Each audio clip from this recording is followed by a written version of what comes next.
Hello friends, my name is Preeti. आप देख रहे हैं एग्जाम ट्रेन यूट्यूब चैनल।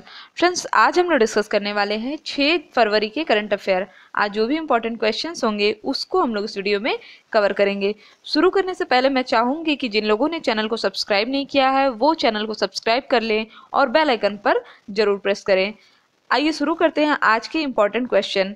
आज का हमारा पहला क्वेश्चन है, इंडियन ओशन रिम एसोसिएशन की बैठक कहाँ पे हुई? इसकी बैठक हुई है नई दिल्ली में। इंडियन ओशन रिम एसोसिएशन की बैठक कहाँ पे हुई है? नई दिल्ली में। बैठक होने की कोई ना कोई एक वजह होती है। तो अगर हम लोग बात करें IORA का, यह बैठक किस लिए हुआ है? यह बैठक हुआ है आपदा प्रबंधन में सुधार लाने के लिए। इसमें डिसाइड किया गया है कि 2021 तक हमें क्या करना है? आपदा प्रबंधन में सुधार लाना है। IORA की अगर हम लोग बात करें, इंडियन ओशन रिम एसोसिएशन, तो यह एक प्रकार का अंतर सरकारी संगठन है। ठीक, क्या है? एक प्रकार का अंतर सरकारी संगठन।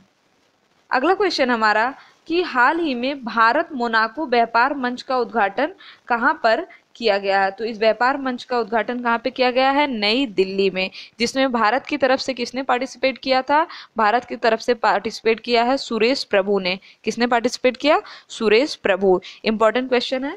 ठीक, फिर हमारा अगला क्वेश्चन है कि हाल ही में 100 T20 मैच खेलने वाली पहली एशियाई महिला कौन बनी? Most important question.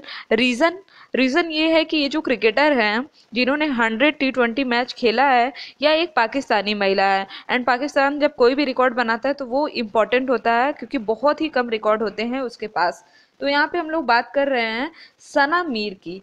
हाल ही में 100 T20 मैच खेलने वाली पहली एशियाई महिला कौन बनी है? सना मीर, जो कि पाकिस्तान क्रिकेट टीम की पूर्व कप्तान रह चुकी हैं। पाकिस्तान क्रिकेट टीम की पूर्व कप्तान रह चुकी हैं सना मीर। अब बात आती है कि इन्होंने यह जो उपलब्धि हासिल की है यह किस मैच में हासिल किया है? तो अभी इन्होंने कराची में वेस्ट इंडीज के खिलाफ एक मैच खेला था T20, उसमें इन्होंने यह उपलब्धि हासिल की, जो मैच इनका 100वां अंतर्राष्ट्रीय T20 मैच था। ठीक है, इसके अलावा अगर हम लोग बात करें कि कुल कितनी महिलाएं हैं जिन्होंने 100वां T20 अंतर्राष्ट्रीय मैच खेला है, तो कुल 6 महिला क्रिकेटर हैं और यह 6वीं महिला क्रिकेटर है। अगर हम वर्ल्ड की बात करें तो विश्व में यह कौन से नंबर की हैं?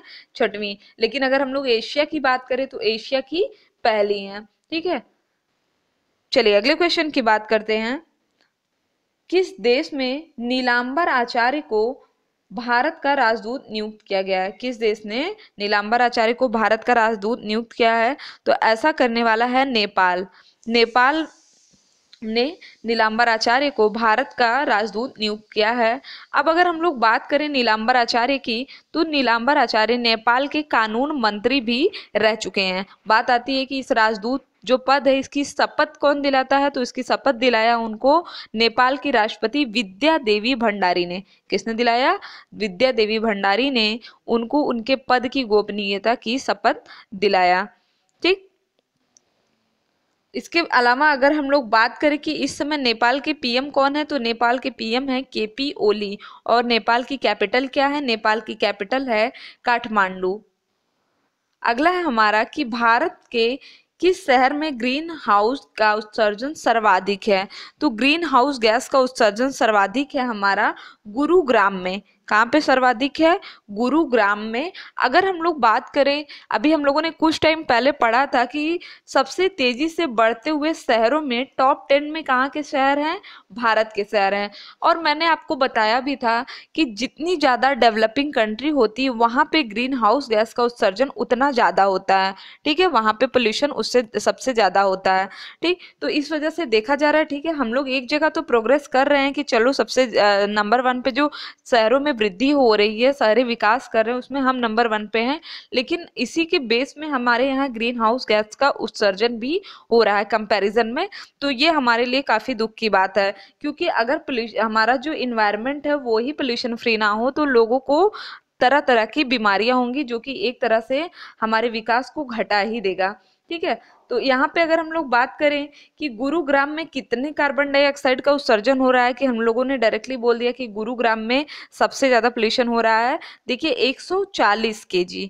कितना हो रहा है, 140 किलोग्राम कार्बन डाइऑक्साइड का उत्सर्जन हो रहा है गुरुग्राम में। और सबसे कम कहाँ पे हो रहा है, ये भी क्वेश्चन जनरेट हो सकता है। सबसे कम की अगर हम लोग बात करें तो सबसे कम कहाँ पे हो रहा है, श्रावस्ती में। यहाँ पे मात्र 1.8 kg, 1 kilo carbon dioxide gas का उत्सर्जन हो रहा है। ठीक, तो हम लोग क्या कह रहे हैं कि जैसे चीन में क्या है कि अगर हम लोग मान ले कि 1% से बढ़ोतरी हो रही है, चीन में शहरीकरण अगर 1% से वृद्धि कर रहा है, तो अगर ग्रीन हाउस गैस का उत्सर्जन कितना हो रहा है, 0.12%। लेकिन भारत में अगर 1% शहरीकरण हो रहा है तो उससे ग्रीन हाउस गैस का उत्सर्जन कितना हो रहा है, 0.24%। रीजन भी है इसका, क्योंकि चीन ने क्या किया है, कृत्रिम चांद और कृत्रिम सूर्य भी बना लिया, जिसकी वजह से जो इलेक्ट्रिसिटी की सप्लाई होती है वो कौन कर रहा है, उसे सोलर सेल के द्वारा उसे प्राप्त हो रहा है। तो इस वजह से वहां पे पोल्यूशन इतना ज्यादा नहीं है। हालांकि भारत भी सौर सेल की स्थापना कर रहा है, लेकिन अभी भी इसमें भारत बहुत पीछे है। और अगर हम लोग बात करें कि कार्बन डाइऑक्साइड के उत्सर्जन के मामले में भारत की रैंकिंग क्या है, तो भारत की रैंकिंग है 4th। विश्व में भारत चौथा सबसे बड़ा कार्बन डाइऑक्साइड गैस का उत्सर्जक है। अगला क्वेश्चन हमारा, विश्व की नंबर 1 वनडे बल्लेबाज कौन बनी है। तो ऑब्वियस सी बात है कि इसका अनाउंसमेंट सबसे पहले कौन करेगा, इसका अनाउंसमेंट किया जाएगा आईसीसी के द्वारा। ठीक है, इंटरनेशनल क्रिकेट काउंसिल के द्वारा इसका अनाउंसमेंट किया जाएगा।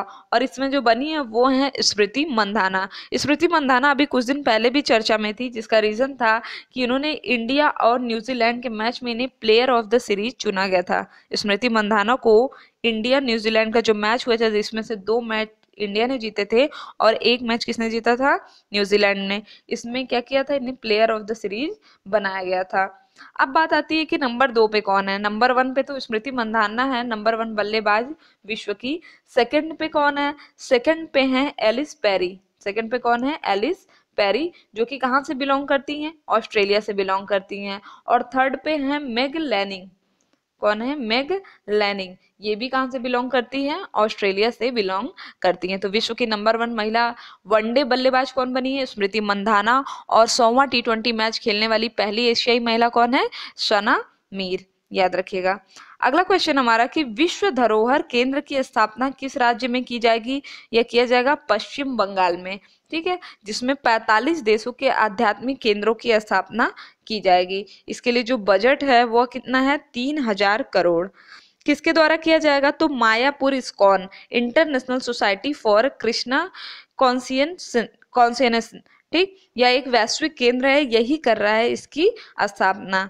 ठीक है, इसमें क्या किया जाएगा कि प्रत्येक देश के संस्कृति, जीवन शैली, भोजन और वातावरण को दर्शाया जाएगा। इसके लिए यहाँ पे एक विश्व धरोहर केंद्र की स्थापना कहाँ पे हो रही है, पश्चिम बंगाल में।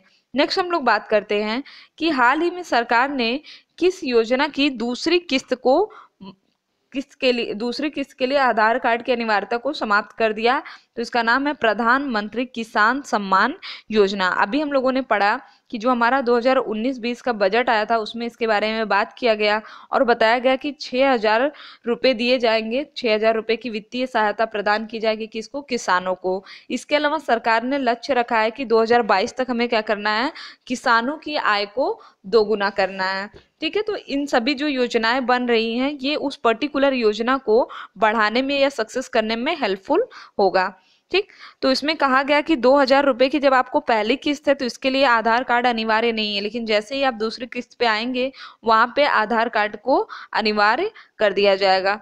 ठीक है, अब ये थे हमारे आज के इंपॉर्टेंट क्वेश्चन। अब हम लोग कल के जो क्वेश्चन थे उसका रिवीजन कर लेते हैं कि कल हमारे क्या क्या इंपॉर्टेंट क्वेश्चन थे। तो पहला था हमारा कि 2017 का संगीत नाटक अकादमी पुरस्कार कितने लोगों को दिया जाएगा, 42 लोगों को। उसके बाद था कि यूपीएससी के सदस्य के रूप में किसने शपथ लिया, राजीव नयन चौबे। और इस समय यूपीएससी के चेयरमैन कौन है, अरविंद सक्सेना। अगला था हमारा कि ऑस्ट्रेलियन एलपीजीए कार्ड प्राप्त करने वाली पहली भारतीय गोल्फर कौन है, वानी कपूर। राष्ट्रीय सड़क सुरक्षा सप्ताह कब मनाया जाएगा, तो 4 फरवरी से लेकर के 10 फरवरी, 4 से लेकर के 10 फरवरी के बीच मनाया जाएगा राष्ट्रीय सड़क सुरक्षा सप्ताह। इसके अलावा है कि किस स्थान पर प्रधानमंत्री मोदी ने वहां के पहले विश्वविद्यालय का उद्घाटन किया, तो लद्दाख में। ठीक, तो ये थे हमारे कल के इंपॉर्टेंट क्वेश्चन। आई होप कि आपको वीडियो पसंद आया होगा। अगर आपको वीडियो पसंद आया तो चैनल को सब्सक्राइब करें, शेयर करें और लाइक करना ना भूलें। डेली अपडेट्स पाने के लिए बेल आइकन पर जरूर क्लिक करें। और अगर आपके वीडियो पे ऐड आते हैं तो ऐड को स्किप मत किया करिए, ऐड को पूरा देखा करिए। साथ ही साथ आपके जितने भी एजुकेशनल ग्रुप हैं उसमें वीडियो को जरूर शेयर किया करें। Thank you friends, thank you so much.